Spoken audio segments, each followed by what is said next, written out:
அன்பார்ந்த இறைமக்களே, கிறிஸ்துவின் மறுரூப ஜெபக்குழுவின் வாயிலாக இன்று உங்களை சந்திப்பதில் நான் பெரும் மகிழ்ச்சி அடைகிறேன். மக்களை, சந்தோஷமாக இருக்கீங்களா? நிறைவாக இருக்கீங்களா? மகிழ்ச்சியாக இருக்கீங்களா? மன அமைதியாக இருக்கீங்களா? மக்களே, நேற்று தர்ஷினேஸ் மாதா கொடியேற்ற விழா இல்லையா? எல்லாரும் கலந்து கொண்டிருப்போம் இல்லையா? வர முடியாதவர்களுக்காகவும் நாம் ஜெபித்திருப்போமா இல்லையா? இந்த 10 நாளும் பாருங்கள், திருப்பலி பார்க்காம இருந்தாலும் திருப்பலிக்கு ஓடுவோம் நம்ம இல்லையா? ஆனால் நிறைவான திருப்பலி நாம் காணுகிறோமா? நிறைவான திருப்பலி வேண்டும் மக்களே. அப்படி இந்த நிறைவான திருப்பலி இருந்தால்தான் நமக்கு ஒரு நிறைவான ஆசீர்வாதம் கிடைக்கும் இல்லையா? ஒவ்வொரு நாளும் திருப்பலி பார்க்கும்போது அவரிடம் நம்மளை ஒப்படைப்போம். அப்படி ஒப்படைக்கும் போது அன்னை மரியாள் நமக்காக பரிந்துரை செய்வாள். இந்த 10 நாள் மட்டும் இல்லாமல் எப்பொழுதும் மாதாவின் நாமத்தை மகிமைப்படுத்தி பாருங்கள், ஒரு நிறைவான ஆசீர் கிடைக்கும். இன்று அவர் நமக்கு என்ன இறைவார்த்தை தருகிறார் பார்ப்போமா? திருத்தூதர் பவுல் எபிரேயருக்கு எழுதிய திருமுகம், அதிகாரம் 11, இறை வார்த்தை 12 15 முடிய. இவ்வாறு உயிரற்றவர் போலிருந்த இந்த ஒருவரிடமிருந்து வானத்தில் உள்ள திரளான விண்மீன்களைப் போலவும் கடற்கரையில் இருந்த எண்ணற்ற மணலைப் போலவும் கணக்கற்ற மக்கள் பிறந்தனர். இவர்கள் எல்லாம் நம்பிக்கை கொண்டவர்களாய் இருந்தார்கள். வாக்களிக்கப்பட்டவற்றை அவர்கள் பெறவில்லை எனினும் தொலைவில் அவற்றை கண்டு மகிழ்ந்தார்கள். இவ்வுலகில் தாங்கள் அந்நியர் என்பதை தற்கால குடிகள் என்பதையும் ஏற்றுக்கொண்டார்கள். இவ்வாறு ஏற்றுக்கொள்வோர் நம்முடைய தாய்நாட்டை தேடிச் செல்வோர் என்பது தெளிவு. தாங்கள் விட்டு வந்த நாட்டை அவர்கள் நினைத்து கொண்டிருக்கவில்லை. அப்படி நினைத்திருந்தால் திரும்பிச் செல்ல அவர்களுக்கு வாய்ப்பு கிடைத்திருக்கும். Praise the Lord. எல்லாமே இப்போ இந்த அதிகாரம் ஃபுல்லாகவே நம்பிக்கை குறித்து தான் கொடுக்குறாப்புல இல்லையா? ஆபிரகாமுக்கு குழந்தை குட்டி இல்லைன்னு சொன்னாலும் எண்ணற்ற விண்மீன்களைப் போல் கடற்கரை மணலைப் போல் கணக்கற்ற மக்கள் பிறந்தார்கள். அந்த வழியாக பிறந்தார்களா இல்லையா? அந்த நம்பிக்கையில் தான் அவருக்கு வாக்களித்ததை அவர் பெற்றுக்கொண்டார். அப்படி பெற்றுக்கொண்டு நிறைவான ஆசிரியம் பெற்றுக்கொண்டு இந்த மக்களுக்கு ஏகப்பட்ட சொத்துக்களையும் வழங்கினார். ஆனால் இவ்வுலக சொத்தை நாம் பாதுகாக்க வேண்டும் நினைக்கும். நம் தாய்நாடு எது? விண்ணகமே நம் தாய்நாடு. இது நம்ம சும்மா ஃப்ரீ விசாவில் இருக்கிறோங்க இல்லையா? என்றைக்கு நம்ம விசா காலியாகுதுன்னு யாருக்குமே தெரியாது, தெரியுமா?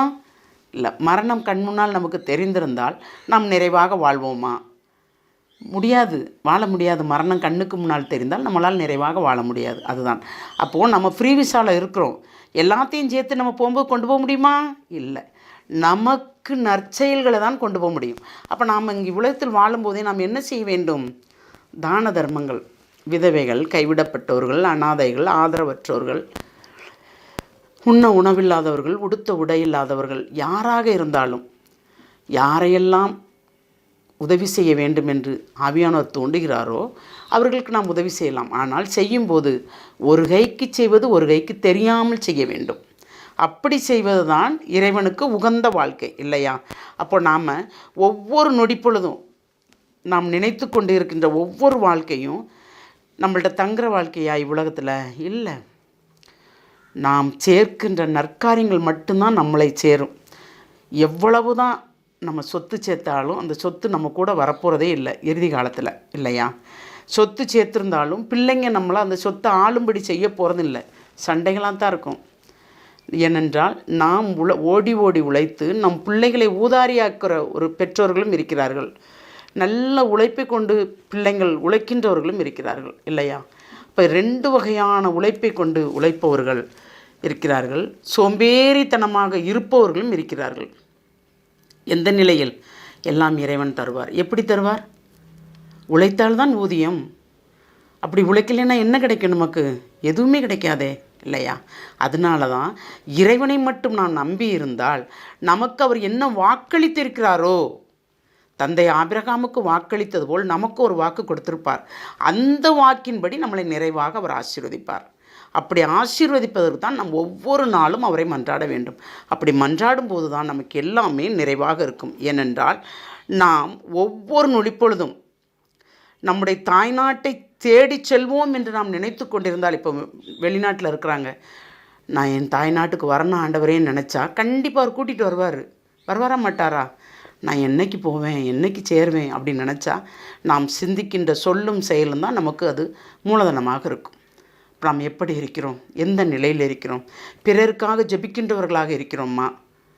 இல்லை நமக்கு மட்டுமே கேட்கின்றவர்களாக இருக்கிறோமா? சிந்திப்போமா?